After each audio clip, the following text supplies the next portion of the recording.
Assalamualaikum warahmatullahi wabarakatuh. Selamat berjumpa kembali rekan-rekan mahasiswa pada perkuliahan mata kuliah elektrodinamika. Pada sesi ini kita akan membicarakan tentang medan listrik statis ya. Yang mana kita ketahui bersama pada pertemuan yang lalu kita sudah membicarakan bahwa kajian dari elektrodinamika itu adalah diawali dengan muatan. Ya. Nah, apa yang akan kita bicarakan? Ya, ini saya punya gambar. Ini ada kumpulan muatan-muatan sumber yang terdiri dari Q1, Q2, sampai dengan Qi. Ya, ini kemudian terpisah jarak dengan sisi sebelah kanan. Ini ada muatan uji atau muatan tes, yang mana kita ketahui bersama bahwa muatan itu punya satuan kolom ya. Nah, ini simbolnya adalah C. Nah, apa kajian kita? Kajian kita adalah bagaimana menentukan gaya pada muatan tes yang disebabkan oleh muatan sumber. Ini pertanyaan mendasar. Ya. Kemudian juga sebagaimana kita ketahui bahwa muatan sumber maupun muatan tes ini kan bergerak, ya, sebagaimana realnya di lapangan. Yang kita sebut dengan adanya arus kan gitu ya. Arus itu kan muatan yang bergerak per satuan waktu pada titik tertentu kan gitu ya. Nah, tentu pertanyaan yang muncul adalah bagaimana kita menentukan lintasan muatan ujinya. Itu ya, saudara sekalian.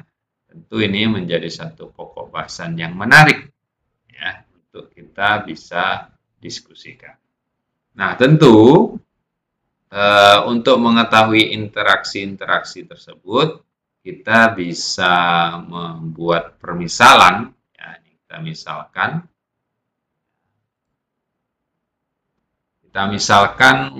interaksi yang muncul antara Q kecil 1 atau muatan sumber dengan muatan tes, itu adalah F1 gitu ya. Ini kemudian oleh sumber kedua, ini F2, akibatnya akan ada banyak muatannya. Sehingga interaksinya itu adalah gaya-gaya oleh muatan-muatan sumber Q1, Q2, dan seterusnya pada muatan tes. Sehingga totalnya merupakan penjumlahan superposisi dari masing-masing gaya tersebut. Ya, F1 ditambah F2 dan seterusnya. Gitu caranya. Nanti akan kita lihat bagaimana kita menentukan gayanya, gitu ya. Dan secara eksperimental sudah dibuktikan oleh si kolom, gitu ya. Nah, sebelum jauh kita lihat dulu interaksinya. Ini konsensusnya begini, kesepakatannya begini.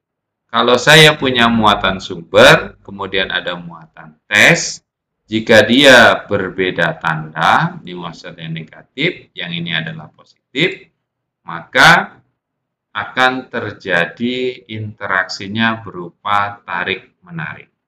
Sebagai akibatnya, muatan tes ini akan ditarik oleh muatan sumber menuju muatan sumber. Berapa besarnya? Ya, sebesar F. Begitu, ya. Namun kalau tandanya sama, baik positif maupun negatif, maka antara ini tidak akan bertemu, gitu ya.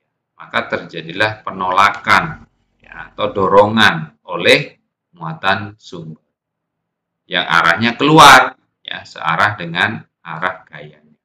Nah, ini ya. Sehingga kalau dari fenomena ini kita bisa simpulkan bahwa ternyata besarnya gaya ini tergantung pada besarnya muatan dan juga jaraknya. Ya, pemisahnya ini, ya, R-nya. Ya. Dan arahnya itu tergantung kepada jenis muatannya. Ya tadi ya, kalau muatannya misalnya positif dan negatif, dia tarik-menarik. Sementara kalau muatannya bertanda sama, itu akan terjadi tolak. Gitu ya. Nah, sekarang bagaimana kita menentukan F-nya? Nah, ini ternyata oleh kolom, ya, dengan penemuan hukum kolom, ini membantu kita untuk bisa mendefinisikan, ya, bisa mendefinisikan interaksi antara muatan sumber dengan muatan uji. Ya, ini interaksinya, saudara sekalian. Nah, berdasarkan eksperimental, ternyata gaya itu pada muatan tes oleh muatan sumber sebanding dengan muatan-muatannya dan berbanding terbalik dengan kuadrat jaraknya. Nah, ini disebut dengan bunyi hukum kolomnya, saudara sekalian. Yang secara matematis itu dituliskan sebagai ini ya, F sama dengan Q kecil sumber dikali dengan muatan uji dibagi dengan 4pi epsilon 0 R kuadrat ER topi dengan unit satuannya adalah Newton atau N ya. Nah, ER itu sendiri apa? ER itu sendiri adalah vektor satuan ya. Vektor satuan yang searah dengan arah vektor R-nya. Ya, vektor jaraknya ini ya. Nih. Sementara epsilon 0 itu adalah dikenal dengan permitivitas ruang hampa yang besarnya adalah 8,85 kali 10 pangkat negatif 12 kolom kuadrat per Newton meter kuadrat. Ini ya, saudara sekalian ya. Nah, sementara itu ya, ini saya ganti warnanya ya.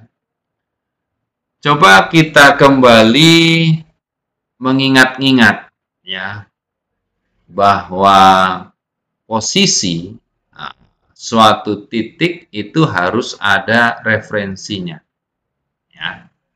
Maka dalam hal ini kita melihat ya, melihat posisi muatan sumber maupun muatan uji itu mengacu pada referensi yang dalam hal ini adalah referensinya O nih ya, atau disebut dengan origin point sekalian ya. Ya, kalau dalam koordinat Kartesian itu adalah posisi di mana titiknya 0,0,0,0 kan gitu ya. Nah, itu titik origin point-nya. Sehingga kita harus bisa menentukan jarak ya, reference point-nya ke muatan sumber. Nah, dalam hal ini dituliskan menjadi R. Ya. Sementara terhadap muatan uji itu disimbolkan vektornya adalah R besar. Sementara jarak antara muatan sumber dengan muatan uji ini sebagai R patin. Ya. Maka dengan menggunakan aturan vektor, saudara akan cepat menentukan berapa besarnya vektor R atau apa sih nilai vektor R itu dengan cepat ya, gampang ya. Vektor R itu ini ya, R besar dikurangi dengan R kecil. Ya, ini R kecilnya ini. Sehingga ini besarnya vektor ini. Ya, karena dia segitiga siku ya. Jadi vektor posisi R besar dikurangi dengan vektor posisi R kecil. Itulah yang mengindikasikan vektor jarak antara muatan sumber dan muatan teks. Nah, gitu ya. Nah, unit vektornya mana? Ini ER tadi. Ya, arahnya searah dengan vektor R yang besarnya adalah 1 satuan. Nah, ini saudara sekalian. Nah, kalau kita kembali ke sini misalnya, berarti kalau ada banyak muatan, begitu, berarti saudara harus hitung satu persatu. Ya, oleh Q1, oleh Q2, oleh QI, ya ini dihitung satu persatu. harus dihitung satu persatu. Sehingga nanti totalnya, total gaya kolomnya itu akan menjadi seperti ini, saudara sekalian. Ya.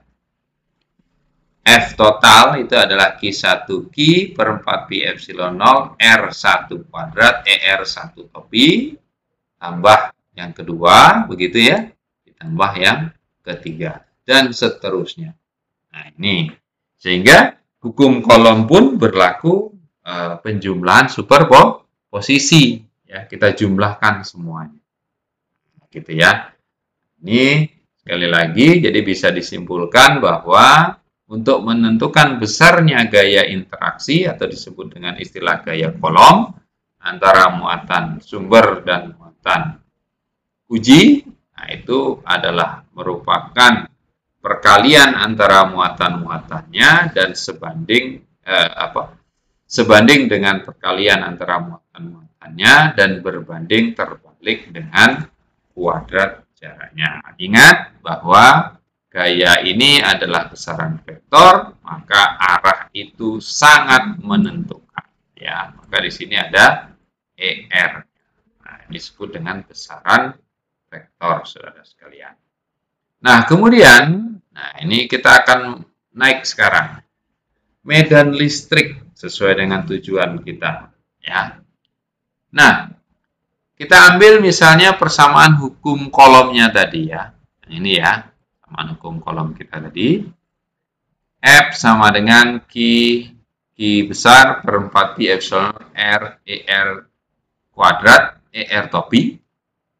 Nah, kalau kita ambil, kita keluarkan sisi muatan tes, kita keluarin nih sisi muatan tesnya, maka kita akan peroleh besarnya Q per 4 Pi epsilon 0 R kuadrat ER topi. Yang di dalam kurung ini, saudara sekalian, ya. Nih. Nah, nilai yang di dalam kurung inilah yang disebut dengan medan listrik. Ya. Medan listrik oleh siapa? Oleh muatan sumber. Ya. Jadi, kalau kita menentukan medan listrik, itu kita tidak perlu memperhitungkan muatan uji. Ya. Jadi kita hanya memperhitungkan berapa besarnya muatan sumber dan di mana kita akan mengukur medan. Sehingga kalau demikian ada terjadi perubahan, ya, terjadi perubahan untuk hukum kolomnya menjadi F sama dengan QE. Nah, ini QE. Nah, ini untuk penentuan arahnya, saudara sekalian. Jika F sejajar dengan E atau gaya sejajar dengan medannya, maka muatannya positif. Jika F tarik-menarik dengan E, maka Q-nya negatif. Gitu ya. Nah, bagaimana dengan banyak sumber? Nah, ini kan bicara kita banyak sumber ya, saudara sekalian. Maka sama, Anda bisa menggunakan persamaan awal tadi untuk total muatannya, kan ini persamaannya ya. Ini persamaannya, maka kita keluarkan Q-nya, Q-tesnya. Dapatlah ini. Ya.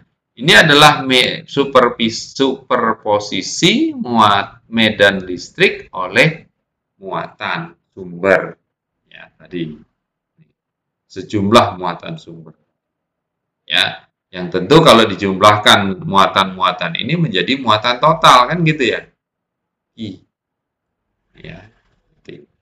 Muatan totalnya berapa? Ya. Nih, yang merupakan medannya tadi, penyebab dari medannya ini. Ya,